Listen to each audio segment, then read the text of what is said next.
What's up, everybody? It's Jeremy from Weldtec Designs, and it is a beautiful day out today, and I want to show you guys another beautiful motorhome. That's what I have right behind me, and this motorhome is full of upgrades to it, and that is what I think is just always fun, is showing you guys the crazy things that you can do to customize your motorhome. I know that sounds wild, like why would I want to customize it? But first of all, most of these motorhomes sit really low to the ground. Even with a small motorhome like this, of course it's not as bad, but the ground clearance on these are horrible. Not to mention the way they ride is definitely subpar, especially when you get into these bigger 26, 30, 32 foot motorhomes. The ride is junk, the clearance is junk, and if you add leveling systems or stabilizers to your motorhome, it is even worse. So you're gonna see all of these cool upgrades that we did on this little motorhome. Keep in mind that it doesn't matter what size your motorhome is, all of these things are also possible with yours. So this is like a little 19-foot motorhome. This thing has got a lot of things going on in it, and we're gonna start in the front of this and move our way all the way to the back, show you the upgrades that we have done on there, as well as, you know, giving you some possibilities. So first of all, on this, in the new 26, 25 models, they've updated the grille. You'll notice the grille is slightly different. It's kind of more following the Super Duty look. They do come in chrome, however, we wrapped this one in black to give it just a nice clean look, as far as with the other things that we've done to this as well. I'm not sure whose bumper this is, but this is a nice little plate bumper. The customer bought it, we brought it to us, and we installed it along with that Warren. You can see there's the 12K synthetic rope winch in there. And I did check, you can fit your hand in this hole to be able to get to the clutch to make it so that you can let it free spool and then engage it when you're gonna bring it back in. It does have room for lights here. It looks like you could run two little pod lights in the corners down there. But overall, like, it's a nice tight bumper. So if you're looking for that, you know, low profile bumper, this is definitely a cool bumper. I'll find out who made this and I'll put it in the description down below so that way you can see it. Now, there's some really unique things going on in the front of this motorhome as well. And the first thing you're gonna notice is when you look at this wheel and tire combo, you're gonna notice that this is not a dually wheel. And the reason is we went to a 17-inch wheel on here. This tire is a 285 70 17, so also went bigger.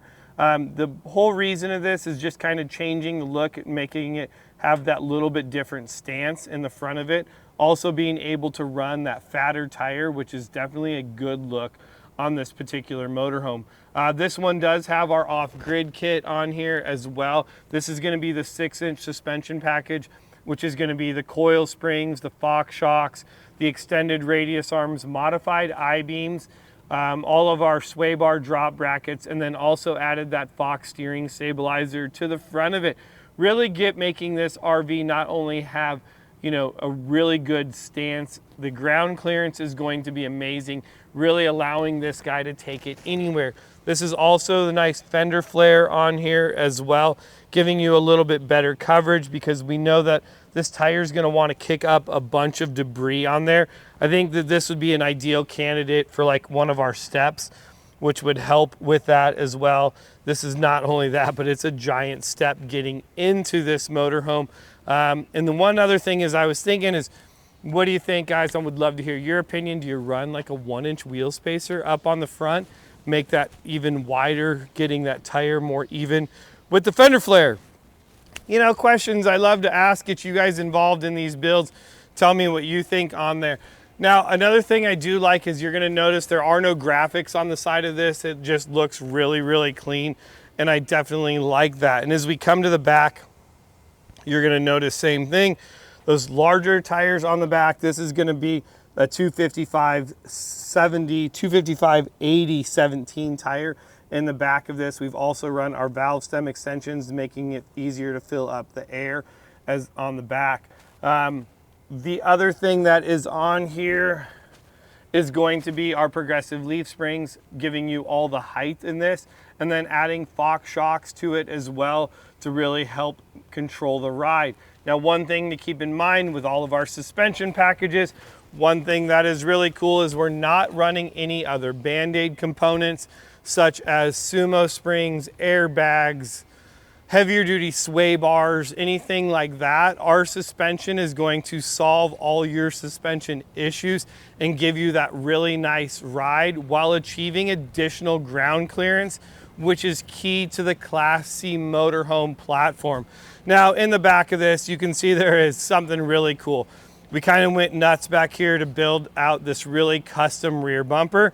It's gonna have a spot to put that spare tire on the back of this. Our folding table and our folding table mount, which is really nice. Just tuck your table away so that way it doesn't wind up in your shower. Now, he also wanted 2 additional platforms on the back to be able to put, you know, firewood or whatever it may be. If you do something like that, you may have to relocate your license plate. Just something to consider in the big scheme of things. Another thing that we have, both of these are gonna swing open. And now what's really nice about that is when they do, they will lock in that open position. And on this side, something a little bit different. You can see it's running the Max Tracks on the back of this, as well as 2 5-gallon gas cans, which is going to be really nice. Here's that second platform to be able to put whatever you want on it, as well as a couple little tie-down hooks. But, you know, just really customizing it, being able to build you exactly what you want for your motorhome, and just so many really just nice custom options, you know, here at Weldtec Designs. I mean, this thing is really cool in such a small platform. Definitely am digging this little motorhome. Now, it probably would be a little bit too small for me and my family, but it may be perfect for yours. Now, what's really cool about this build and all of our builds, why I would encourage you to subscribe to our channel, is it really is our goal is to give you ideas of what you could possibly do with your motorhome on the Class C platform. Of course, we do other platforms as well, but a ton of Class C motorhomes that we build just so many really cool parts for. And you know, that's the key, is for you to be driven further, be able to enjoy your motorhome, and be able to get to all of those beautiful places that we can in this country. So I would love to hear what you think of this little motorhome. That's what that comment section is for down below. If you have any questions about building your motorhome, reach out to us. Well, that's all I got. This is Jeremy from Weldtec Designs, and I look forward to seeing you guys in the next video.